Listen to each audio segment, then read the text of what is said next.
Hey, welcome to Leading from the Middle. I'm Helen Young-McLaughlin, and I am so excited because I made a decision this year to connect with 23 different leaders to learn a little bit more about what they believe companies can do to transform their middle managers into their most valuable asset.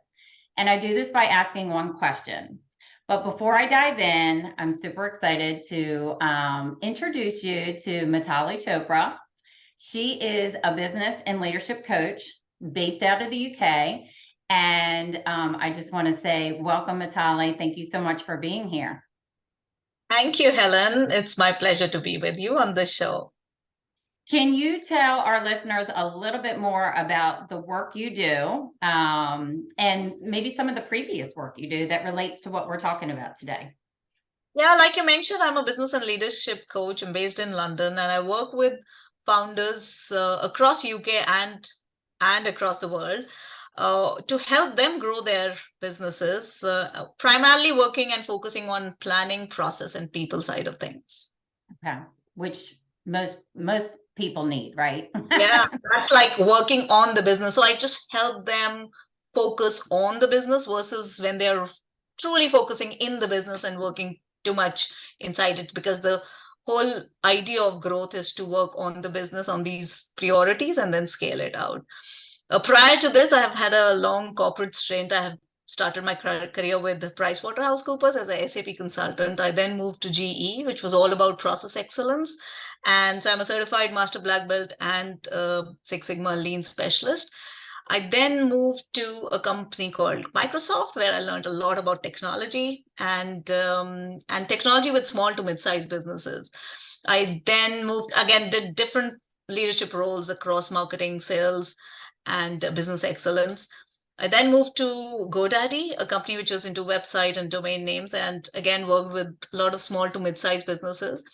I was looking after sales and support there, and I grew my team from 30 people to almost 540 people in 2.5 years. And I think Wow. that's where my introduction of power of people started, in terms of how they make a huge difference in terms of making your goal and strategy and planning all of that a reality. So that's what I was doing. I was leading EMEA region for sales and support for GoDaddy, as well as in India as well.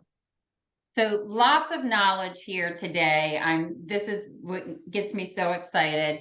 You have such a range of experience, and so I'm gonna dive right into this question then, because if anything, you definitely have seen what works when you promote someone into a management role and maybe what doesn't. So the question that I'm asking everybody is, what is one thing, and I know it's hard to pare it down to one, that you believe companies can consider when it comes to developing their managers? What do they need to pay attention to? Hmm.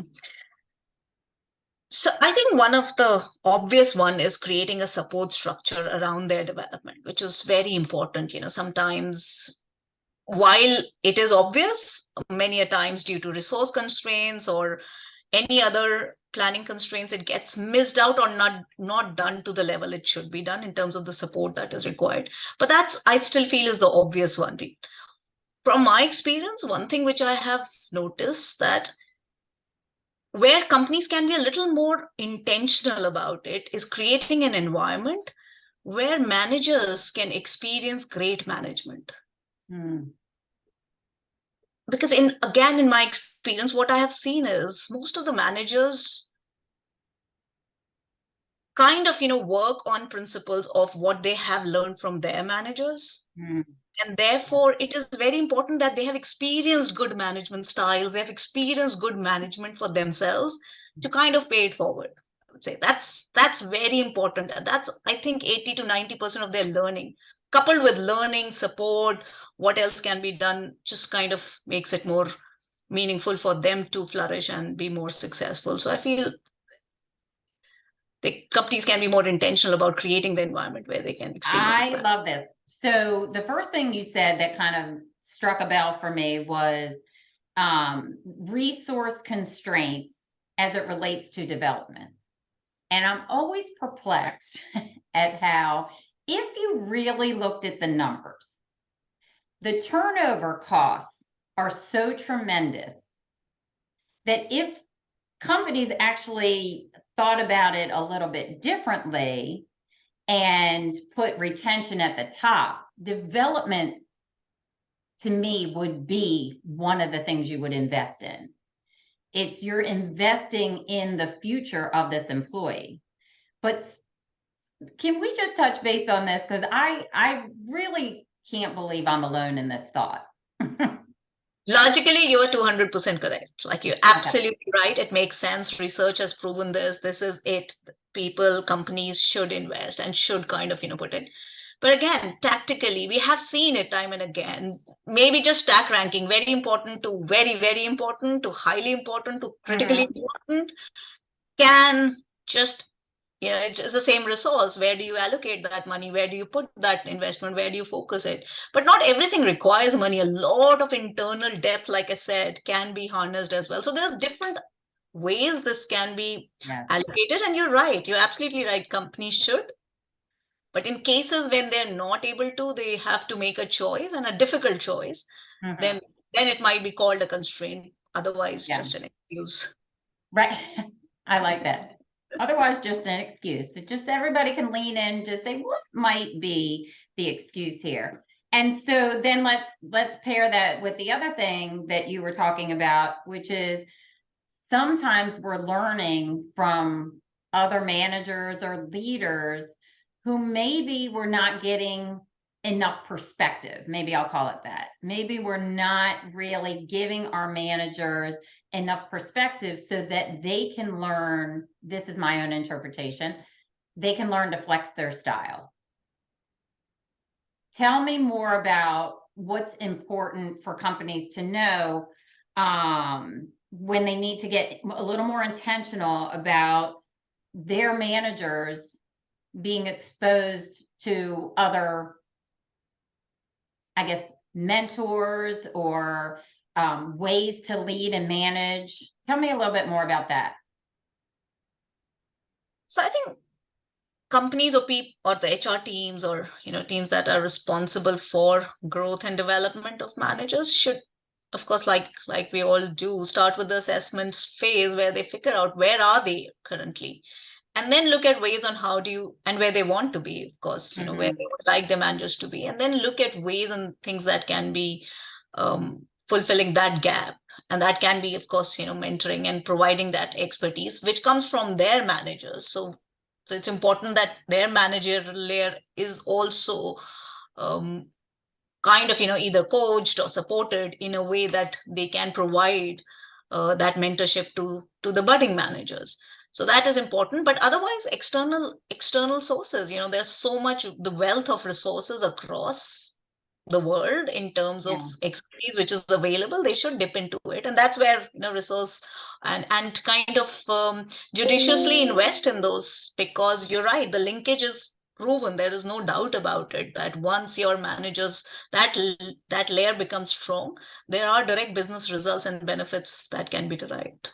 And I think that's important. Once you have those managers who have developed some of the key skills where they can lead a team, where they can flex their style, where they have greater emotional intelligence, where they are able to help the other people that are coming into your organization grow and develop equally, there's a tremendous business impact to it.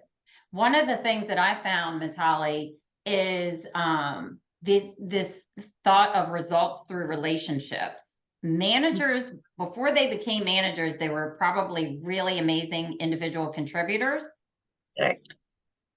And it doesn't necessarily translate directly over to the skills that you need as a manager. Correct. So that's why I think it's really important for companies to think about this in advance. And what's a question that a company could ask themselves if they're considering, like, how do we want to look at our development? What are a couple of questions, or one question maybe they could ask themselves? Sorry, in terms of? They're In hyper. terms of, you know, they want to think about development, and they're listening to us here today and they're thinking, okay, maybe this is for us, but they need to get a little curious. What is a question or two that they could ask themselves? I think just about development or developing their managers Yeah, overall. just about developing their managers, I think. I think they have to start from where the business linkage is in terms of what kind of talent pool do they need in next few years, and then work backwards to figure out what will be the source of that talent pool that they need in 5 years basis what the business is looking for will be provided by your current set of people in it. And therefore, you have to identify that some of my high performers, because of this growth, will become managers, and I need to prepare them now than later, which is, I totally agree with you. Training them is important, and then providing a coaching support later on is important to get the best out of them. Otherwise, sometimes I've seen the high performers become pathetic managers, and they're both the parties are left with, not a very great experience, right? So you lose a great performer and you don't have a great manager as well. So that transition has to be supported. And the other thing that they need to think about is that what kind of talent pool has to be sourced externally, and therefore what preparations and also readiness is required to get that hired set of managers also inculcated, because there you might have a cultural fitment and cultural training also included, so that your managers meet, both the internal resources and the external hired managers meet at the common point, and you have more consistency and standardization in terms of having common values taken over as a company versus set of different individual. They bring their uniqueness to the table, but they still need to carry the same flag and kind of carry. Yes, I totally agree, and that consistency is so important. Do you notice any difference between companies that are more globally based versus, a company that, I guess the question I'm asking is, do you see a difference when working with a company in the US versus working with a company in the UK when it comes to developing their managers? Honestly, actually, while there are cultural nuances on how they nurture and develop and what kind of things resonate and well, but in terms of the purpose and the need for it, I don't see too much of a difference basis what I have experienced. And I've worked with almost like nationalities of more than 36 or more countries across my working life, and I don't see too much of a too much of a difference in terms of whether they believe in it or not. Like, belief is similar, but hows are different. Thank you. I think that's really important for our listeners to hear. And thank you for spending time with us today. I guess if you were to just say one bottom line sentence that you want a company or a listener to walk away with today, what would you say, Mitali? If you are an HR professional, really think about how, at least have that question, if it is already not kind of, propping up, that how will you focus on getting this managerial layer be the strategic partner to the growth of the business? And if you are a person and an individual listening to this, I would say focus on your growth and development. If you really want to be a manager, talk to people like Helen and get going. Thank you so much. And if anybody would love to follow you, learn more about you and the work that you do, and I recommend that you do, where can they find you? MitaliChopra.com. Awesome. Are you on LinkedIn? You're on LinkedIn, yes. Yeah, I'm on LinkedIn as well. Yeah. So so look for Mitali on LinkedIn as well. And if you want to reach out to me, you can just go to LinkedIn at Helen Young Coaching, or you can go to my website at helenyoungcoaching.com. And I hope that you'll stay tuned next week for another leader that I'm going to be spotlighting, and we will return back with another Leading from the Middle. Thank you.